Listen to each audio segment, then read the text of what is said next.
గరుడాచలం అనేది వేదాద్రి క్షేత్ర సమీపంలో ఉన్న పవిత్రమైన కొండ. ఇది గరుడు అందరికి తెలిసిన విషయమే.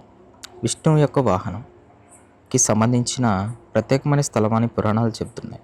పురాణాల ప్రకారం గరుడు ఒకసారి భగవాన్ విష్ణువు యొక్క పరమ భక్తుడిగా మరింత శక్తి మరియు కృప కోసం ఈ ప్రాంతంలో తీవ్ర తపస్సు చేశాడని, అతని భక్తిని చూసి శ్రీమన్నారాయణుడు ప్రసన్నమై ఈ ప్రాంతంలో నరసింహస్వామి స్వరూపంలో దర్శనమిచ్చాడని, అప్పుడు ఈ కొండపై నరసింహస్వామి యొక్క శక్తి స్థిరపడిందని నమ్మకం. అందుకే ఈ కొండను గరుడాచలం అని పిలుస్తారు, అంటే గరుడు యొక్క కొండ. వేదాద్రి క్షేత్రంలో ఉన్న నరసింహస్వామి విభిన్న రూపాల్లో దర్శనమిస్తాడు. అందులో భాగమే జ్వాల, యోగ, సాలగ్రామ, భోగ వీర నరసింహస్వామి.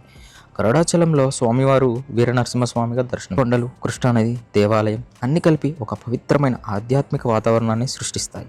గరుడాచలం దర్శనం చేస్తే శక్తి, ధైర్యం పెరుగుతాయని, కష్టాలు తొలగిపోతాయని భక్తుల ప్రగాఢ నమ్మకం.